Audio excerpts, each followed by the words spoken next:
15 de julho de 2027. Faz exatamente um ano desde que começamos a caminhar. 1 de julho de 2026. O dia que a gente deixou São Paulo, dia que a gente começou uma jornada de 300 quilômetros que mudou tudo. E eu vou te contar essa jornada. Cada quilômetro, cada decisão, cada pessoa que a gente encontrou, cada pessoa que a gente perdeu, porque você precisa entender o que significa realmente sair de uma cidade em colapso. O que significa tentar sobreviver quando não há mais regras, quando não há mais sociedade, quando há só você, sua família e a estrada. 1º de julho de 2026, 4h30 da manhã, ainda estava escuro. A gente acordou, vestiu todas as roupas que conseguia carregar em camadas, encheu as mochilas com tudo que era essencial. Eu tinha planejado meticulosamente. Cada item tinha sido pesado. Cada decisão tinha sido calculada. Porque a gente não tinha carro, a gente ia a pé. E a pé você só carrega o que você aguenta. Minha mochila, 25 quilos. Comida para 2 meses. Água para 3 dias. Filtro de água. Kit médico. Ferramentas. Faca. Corda. Fósforos. Mapa. Bússola. Documentos em saco plástico à prova d'água. A mochila da Ana. 15 quilos. Mais comida. Mais água. Roupas extras. Remédios. Itens de higiene básicos. As crianças. Gabriel, 7 anos. Carregava uma mochilinha de 3 quilos. Água. Um brinquedo. Roupas. Sofia, 5 anos. Não carregava nada além da própria mochilinha com o ursinho dela. Total mais de 40 quilos em 4 pessoas. Sendo que 2 eram crianças pequenas. Às 5 da manhã a gente saiu pela última vez do apartamento. Eu tranquei a porta, deixei a chave por dentro. E não olhei para trás. Porque se eu olhasse, talvez eu não conseguisse ir. As ruas ainda estavam escuras. E isso era bom, porque a gente não queria ser visto, não queria chamar atenção. 4 pessoas com mochilas cheias era alvo fácil. A gente caminhou em silêncio pelas ruas da Zona Leste. Passamos por lugares que eu conhecia há anos.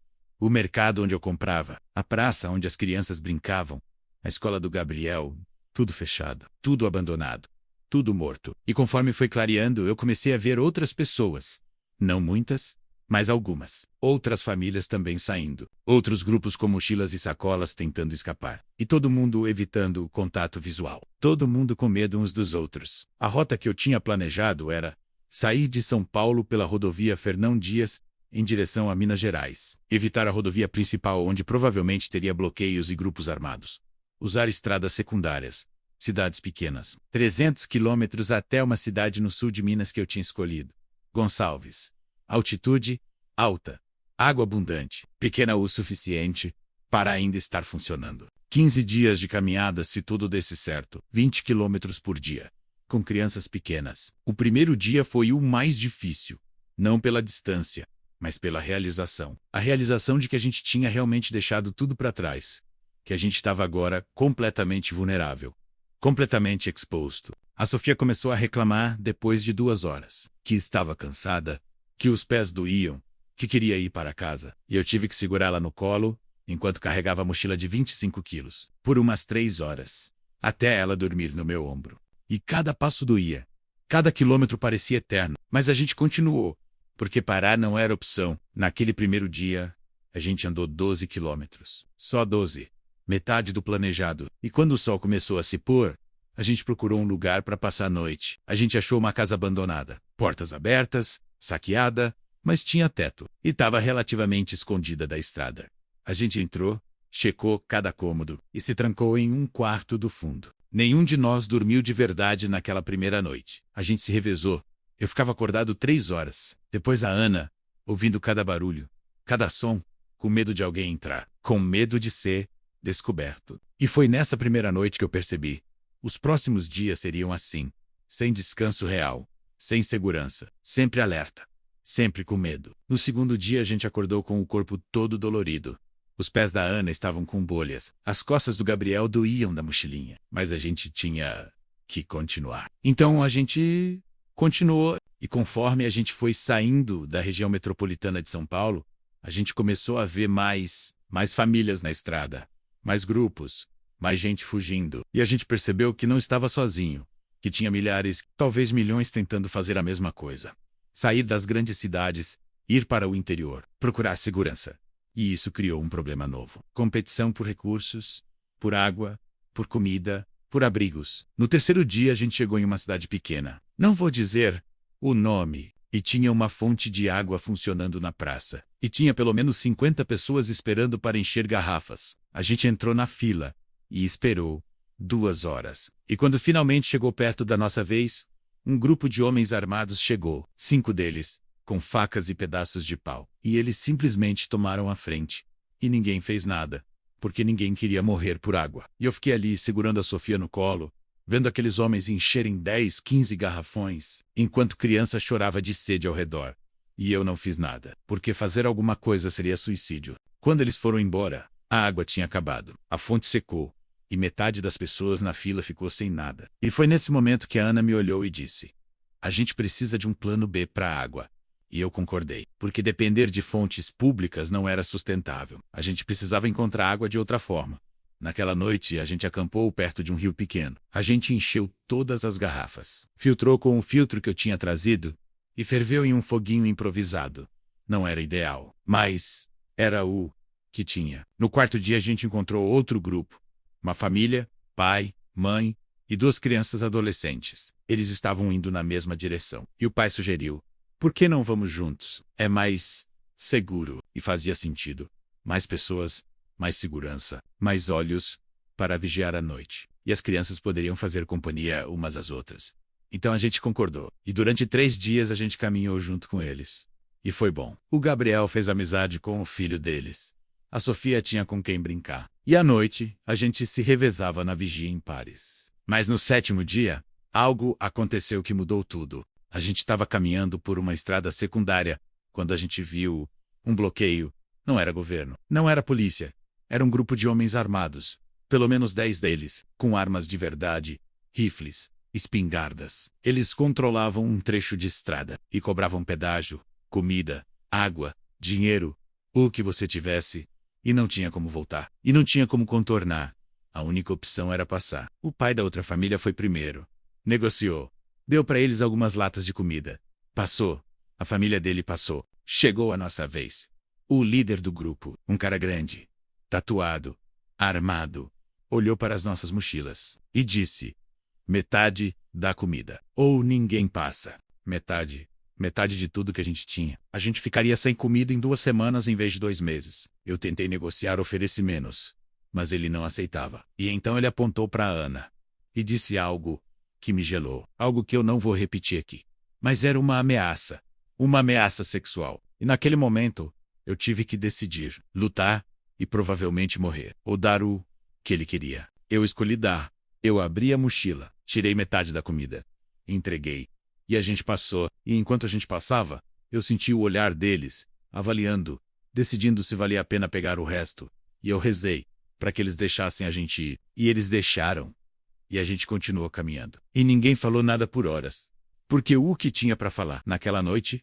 A outra família disse que ia seguir outro caminho, que tinha ouvido falar de uma cidade diferente, mais perto, mais segura. E eu soube que era mentira. Eles só não queriam mais estar com a gente, porque a gente tinha virado um peso, um risco.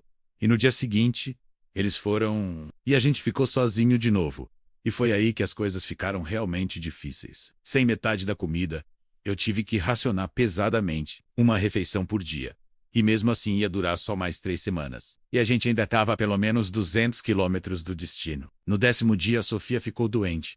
Febre, vômito. E eu não sabia se era algo que ela comeu ou se era uma das doenças que estavam se espalhando. A gente teve que parar, ficar em uma casa abandonada por 2 dias enquanto ela se recuperava. E esses 2 dias foram torturantes, porque a comida estava acabando e a gente não estava se movendo. Mas a Sofia melhorou. Graças a Deus ela melhorou. E a gente voltou a caminhar. No 13º dia a gente encontrou um grupo diferente. Não era família. Eram homens, 5 deles. Armados, mas não hostis.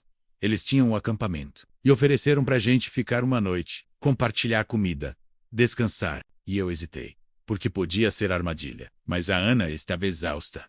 As crianças estavam exaustas. E eu estava exausto. Então, a gente aceitou e passou a noite lá. E eles foram normais. Eles contaram suas histórias. Eram sobreviventes como a gente. tentando chegar em algum lugar seguro. E pela primeira vez em dias, eu dormi algumas horas de verdade. Porque tinha gente de guarda. Porque eu não estava sozinho. No dia seguinte a gente se despediu. E continuou. E eu percebi algo. Ainda havia humanidade. Ainda havia pessoas boas. Não era todo mundo que tinha virado monstro. Nos dias seguintes a gente continuou. Cada dia mais perto. Cada dia mais exausto. Cada dia com menos comida. No 21º dia a gente estava a menos de 50 quilômetros do destino. E a comida tinha acabado completamente. A gente tinha só água. E nesse dia, eu fiz algo que nunca pensei que faria. Eu roubei. A gente passou por uma plantação abandonada. Tinha algumas abóboras ainda no pé. E eu peguei, sem perguntar, sem pagar, porque meus filhos estavam com fome. E a gente comeu abóbora assada naquela noite. E foi a melhor coisa que eu comi na vida, porque era sobrevivência. No 25º dia, 10 dias depois do planejado, a gente chegou... Gonçalves, a cidade no sul de Minas, pequena, nas montanhas, com água, com alguma estrutura ainda funcionando. E quando eu vi a placa da cidade, eu desabei, literalmente. Eu sentei no chão e chorei, porque a gente tinha andado 300 quilômetros, com 2 crianças pequenas, com quase nenhuma comida, através de um território em guerra, e a gente tinha chegado. A Ana sentou do meu lado, as crianças se abraçaram em nós. E a gente ficou ali. Por quanto tempo? Eu não sei. Só sentindo. Só processando. E agora, um ano depois, ainda morando aqui em Gonçalves, eu posso dizer, a jornada nos mudou para sempre. As crianças não são mais as mesmas. A Ana não é mais a mesma. E eu definitivamente não sou mais o mesmo. Porque a gente viu coisas, a gente fez coisas, a gente sobreviveu. E nos próximos episódios eu vou te contar como é viver aqui, como é a vida em uma cidade pequena, um ano depois do colapso. Como a gente se adaptou, como a gente se reconstruiu. E como a gente ainda luta todos os dias para sobreviver. Porque o colapso não acabou. Ele só mudou de forma, e a vida agora é sobre adaptar, sobre construir uma nova normalidade. Sobre encontrar razões para continuar. Mas por agora eu quero que você entenda uma coisa.